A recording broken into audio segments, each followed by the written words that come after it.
the task gets tougher, taking on the world champion Dodgers, and their manager, John Schneider, says, let's do it. I think to get to where you want to go, you got to beat the best, right? Whether it's talent, payroll, whatever you want to call it, man, they're a damn good team. We saw them 3 games, and that's it this year. But they got Hall of Famers up and down, top of their lineup, you know what I mean? And they got really, really good starting pitching and really good relievers. So I truly think that the best 2 teams are left standing, for a variety of different reasons. And I'll never count my guys out of any series. Well, there you go. And so we will have it for you on Fox. As always, Dodgers Blue Jays. Our coverage begins with the pregame Friday, 7 Eastern on Fox. From Toronto, it is Game 1, Dodgers and Blue Jays. And so LA trying to go back-to-back and repeat as champs. That hasn't been done in a minute. How do you think this matchup stands up? Just big picture outlook early going here. I think big picture, for the casual fan out there, I don't think they understand how balanced and how good Toronto is. I think everyone understands the Dodgers' greatness because they've been at this level for the last 10 years as a dominant franchise in the sport with the dominant player, Shohei Ohtani. But this is not David versus Goliath. This is truly Goliath versus Goliath. And don't think Toronto is a big market. They have 41 million people in Canada. That's their fan base. And they watch closely.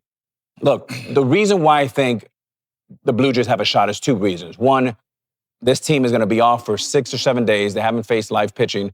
That's always something you have to be cautious for. They have to fly cross-country, and they're very tough to beat.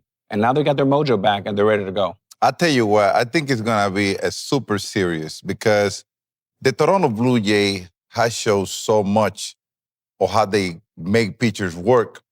And in the other hand, you have the Dodgers who go for the long ball, but they also are professional hitter. So the battle, I think it's fair right now based on the history of both teams. And I think right now, what I think is going to dominate during this World Series is whoever put the ball more in play because both teams have good pitching, both teams have good defense. So I can't wait to watch. Well, I'm glad you guys think that way. I'm going to tell you right now, the Toronto Blue Jays are a very, very deep team. We've talked about it. Multiple people can beat you. The Los Angeles Dodgers are a juggernaut. They're playing as well as I've seen any team play in years. So, yeah, they're going to have a few days off. I do think it's going to be competitive, but I think that the Los Angeles Dodgers are going to be heavy favorites here because of their pitching staff. They're all healthy. Ohtani's the 4th starter.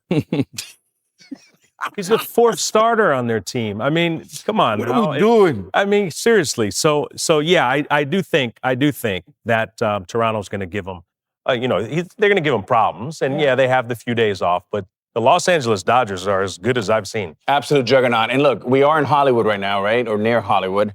I mean, just to add a little drama to this, don't forget, you imagine this team with Shohei Ohtani and then Vlad hitting behind him? Because that's what you're going to have.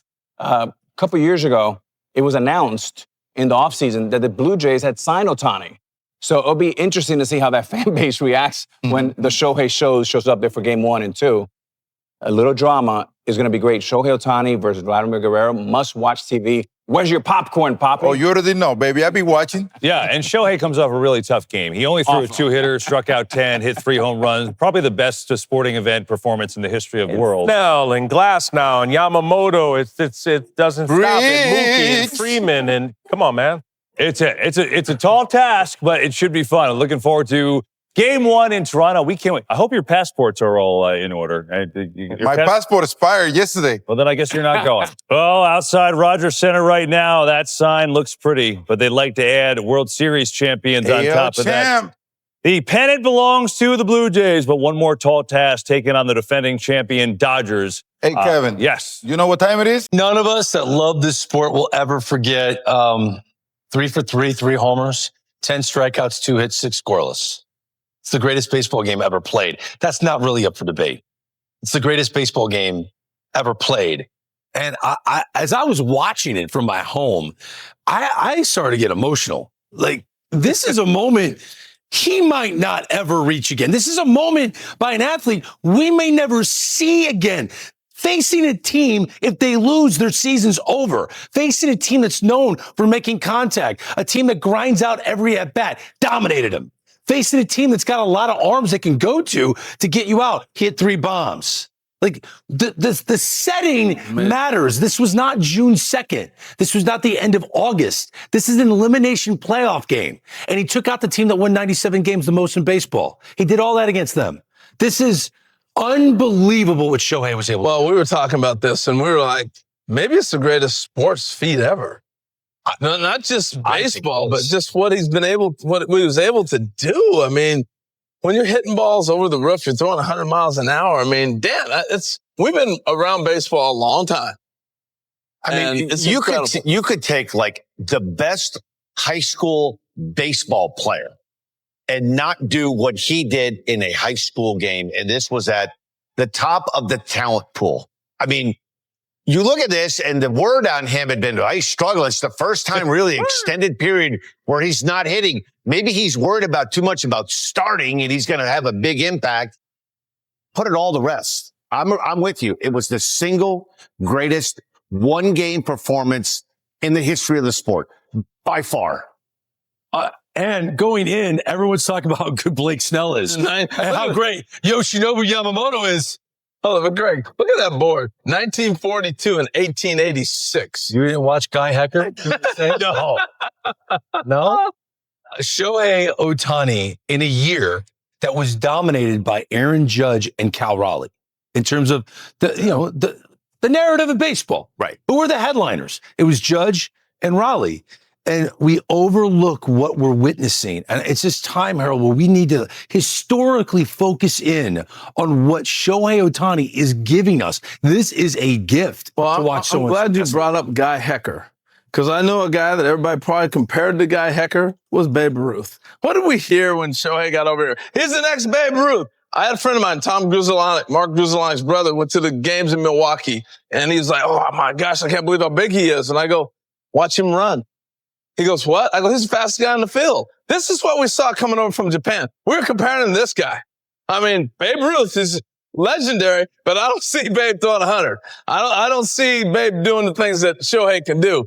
No disrespect, or maybe it is. But the fact of the matter is, this dude came over like Superman. And was go ahead and prove it to us. 6'4", 210, good looking, was able to go do things. Think about guys that were 6'4".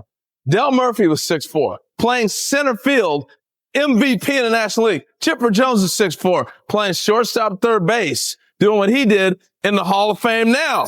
Cal Ripken was 6'4", 2,000-something games. These are guys that were 6'4" and set a new standard for their positions. This is supposed to be 6'4". Willie McCovey playing first base. Shohei Ohtani is 6'4", and they couldn't do this. That's reach back and throw a ball like Nolan Ryan. All right, let's blow it by some people. Oh, maybe the Rocket. They called him the Rocket because he threw so dang hard. How about this guy? Jacob deGrom, 100 up there. That's Shohei Ohtani. I can do that. All right? Oh, my goodness. How about him painting 100 the other night?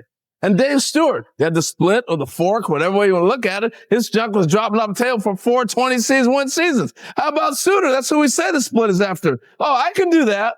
Okay? That's Shohei Ohtani, folks. Speed, that's Bo Jackson, people.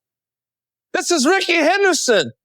These are the guys that you talk about his speed when you're talking about being able to run. We're wondering, is Mike Trout faster than Ohtani? They played together. Are you kidding me? Did you see Mike Trout? Have you seen Shohei in person? This is what it looks like.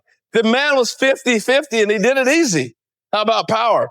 Reggie Jackson. This is off the transformer at Old Tiger Stadium. Nobody ever hit a ball up there. That's in the All-Star game against all the greats. Reggie Jackson up there in the transformer. This is Mickey Mantle. This is in a World Series game at Ebbets Field. Bye-bye out of the stadium. And they said he hit a ball up here in Yankee Stadium in 1963. What? This is Shohei Ohtani, people. That's bye-bye. You know how old Dodger Stadium is? They moved there in the 60s. No one ever went there. Not there. No one. Shohei Ohtani, this is something that blows your mind. And that the fashion in which he did it, It's like I struck out the side, then I had to go change and get ready. Yeah. He ended a team season, the best team in baseball record. He ended with that kind of domination. It takes me back when we. Dan, you were smiling through that whole thing. I just think about it when you started looking at that tape, and I'm thinking, Nolan Ryan, Roger Clemens, they'd have to hit 3 home runs in a game. I mean, they're concerned about one thing on the mound, and yet to walk in the batter's box and hit 3 home runs off of big league pitching. You said the greatest word, concerned. They would have to be concerned with what their job was. I don't think there's any concern in this dude. He's so happy. He's so happy to play baseball. And it came out when we interviewed him, first time ever at the All-Star game. And we asked him, if Shohei the pitcher faced Shohei the hitter, what do you think the outcome would be? And he goes, I'd take him deep. And he laughed. It's fun. He's not overthinking anything. He knows his stuff is elite. He knows he hits the ball farther than everybody. He knows he's as fast as anybody. He knows he's the best player that's ever lived. He's got show hair too, by the way. Yes, he does. Hey, folks, if Shohei Ohtani's NLCS Game 4 is the greatest performance in baseball history, what is the second best performance and why? We're not even debating if it's number 1. We know it is. Don't roll your eyes if you disagree. Managerial news, Jeff passing with this. The decision on whether Tennessee coach Tony Vitello will be the next manager of the San Francisco Giants is expected to come in the next 24 to 72 hours. Vitello's emerged as the top target of the Giants, but the sides have yet to reach a deal. Hanging out in the dugout. A dugout where Tony Vitello's been hanging out in Knoxville, Tennessee. He's reached immeasurable success, won a national championship, has really made the culture of college baseball different, like across the board. It is raucous, it is fun, and it is an entertainment product. He has developed a style, and it ruffled some of his opponents the wrong way. But if you're looking for someone who's got fresh ideas, who's immeasurably current, who knows how to connect to the modern young baseball players on all the social media platforms, who's expecting all the data. If you're looking for a messenger, the best messenger who can make a 162 game grind fun, why not Tony Vitello, Dan? Well, the question is this. When you're coaching a head coach at the college level, you are basically in charge of everything, right? Mm-hmm. Game management, players, who plays, who doesn't play, substitutes, starters, relievers. All of a sudden, you go into the professional ranks. You've got an analytic department. You've got a game planning department. You have more voices trying to influence you a certain way to manage a game. And the way he's done it at Tennessee won't be the same way that he does it in a big league dugout. And why would he do it then? Because he's getting paid a lot of money at Tennessee. It's the lure. We see it in pro football. We see college coaches yearning for that NFL, I got to do it. It's the highest level. I think he's got to have a little bit of that thought as well. Like maybe this is something that Tony's always wanted to do. And this is such a unique opportunity that college coaches don't go sit in the big league dugout and take over a team. We might sit in the NFL, we might sit in the NBA, but we don't see that in baseball. And so I think that's what's the attraction for him. They said, hey, you're going to go AAA for a year. We'll develop you. This isn't even a conversation. But he's going sitting in the seat.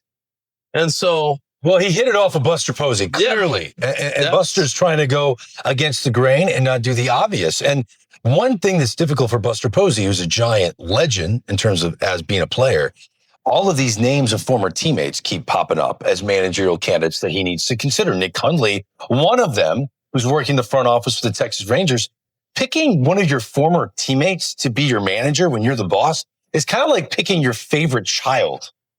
That's kind of a mess I don't think Buster wants to be part of.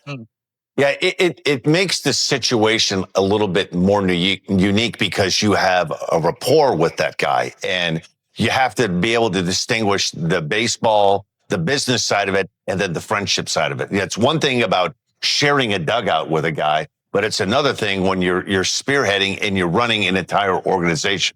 And you go from being teammates to I'm now your boss. Yes. Could you imagine if I was your boss? That would be awful. No, be awful. No. Oh my gosh. That'd be awful. How do I work that into my deal next time? It won't. Anyway, I want to move on to one of our other colleagues, Albert Pujols. Mark Feinstein with this. Albert Pujols will not be the Angels' next manager. The Orioles and Padres remain interested in Pujols. Wow. John Heyman reported that first. The Orioles have not interviewed Albert Pujols for the managerial vacancy. Not saying they won't, but they, like many other teams right now, the vacancies aren't moving with a lot of urgency. Now, Yeah, I didn't see the connection to the Baltimore Orioles. no, I didn't either. I think the one thing we're seeing with Baltimore, Michael Elias, is he wants to get back a little bit more baseball instead of just analytic numbers. So I can see that in that sense, but there's really been no contact, as far as I know, with the Orioles. But the Padres makes all the sense in the world. That was thought of even when that job opened and they were talking about Albert going to the Angels. Why is he going there? Why not San Diego? You look at San Diego, one, you have players in Machado and Tatis and those guys that, as you would say, stealing one of your words, admire him. Yeah. That's their guy. The other thing, if you look at the Padres, they are so connected to the Latin market, like the Dodgers are with Mexico. Same with the Padres. To have a manager who speaks fluent Spanish, understands the international market, is another bridge that gives them another pillar of what they're building down in San Diego. Yeah, and the scary part would be this game is so analytically driven that guys like Albert Pujols sometimes become a threat because of the knowledge and experience that they have on the field, not necessarily looking at a numbers or looking at a graph and being convinced because Albert Pujols might have a gut feeling, no, I want to stick with this player or this is the matchup I like. I know the numbers might not share what your view is, but I've been here, I've been out on the field, and I want the guy with the slower heartbeat. I want the guy that doesn't look like the moment's too big, not what something tells me on a piece of paper. I think the fact that you have one of the greatest players of all time, one of the 10 greatest players in the history of the sport who made hundreds of millions of dollars, doesn't need to grind. The fact that he loves the game so much, this is what he wants to do next, and he's not even close to being 50 years old, how a team wouldn't pounce on a guy that we have grown to love as a colleague here at MLB Network. All the dude does is watches, talks, listens to baseball. But That's all he cares about. I think also the fact that he went to coach winter ball, Yes. the fact that he's coaching at that level, saying, I'm putting the time in to learn it. This is like as throwback as you can go. This is Frank Robinson. This is Don Baylor. This is Ripken. This is everybody that has managed or coached years ago. That's what they did. They went to winter ball to get that experience. So Albert has that on top of all the things you just laid out.